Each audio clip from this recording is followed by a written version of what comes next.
Action! Man, if only there was a way to see the rate of change of the area of the ripple from when I first threw it and 2 seconds after.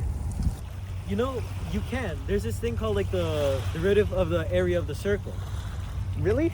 Yeah, and you could use it to find the radius.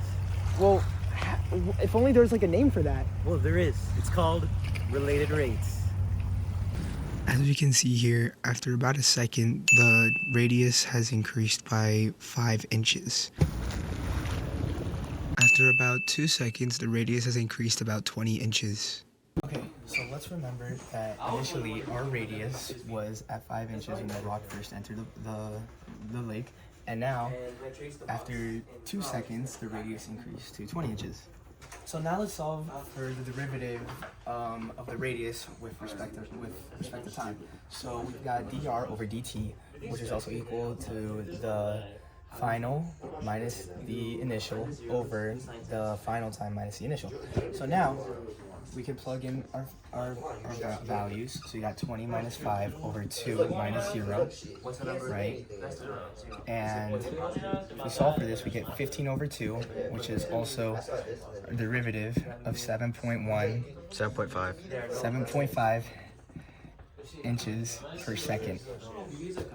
So, using the area of a circle, we can use implicit differentiation to find the rate at which the radius is increasing. Also equal to, since our r is our rate of change, we can use the power rule to bring down the 2. It would be 2 pi r, and let's not forget it's function of r, so it's r prime. So now, let's plug everything in. So we've got 2 pi times our radius, which we're going to use our final radius of 20, times our rate of change of 7.5. I need a calculator. Okay, so now we get a total of 942.5. Oh yeah, you know how to save, bro. Is approximately 942.5 inches squared per second. Now, you may ask yourself, where else can I use related rates? And, it's actually quite simple. Let's take, for example, the rate of change of the distance between a person and a car as they move away from each other. So, using our distance and time for the car model, we can see that for the person walking at 10 meters after 8 seconds, we can do 10 over 8 to find the rate of change, which is 1.25 meters per second squared. Meters per second, sorry.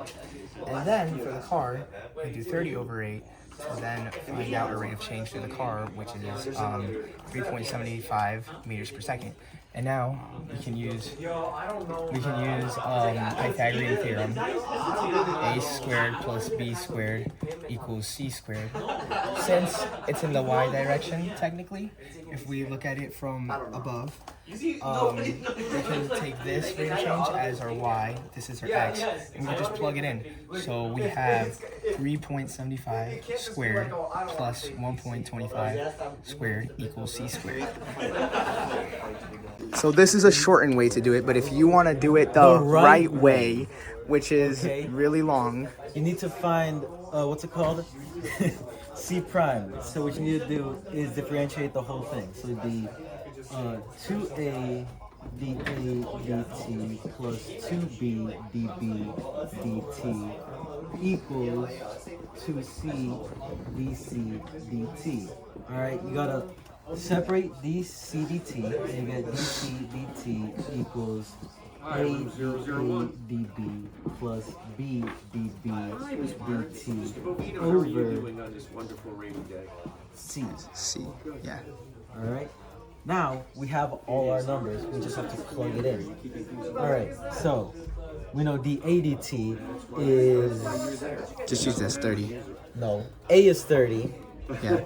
The ADT is 3.75. So you get 30 times 3.75 plus B is 10. dB dt 1.25. Sure, you want me to bring these things too? All over C. So C would be 30 squared, the square root of 30 squared plus 10 squared, which equals, you get 31.622. Alright, let's add a little bit more so we're more accurate.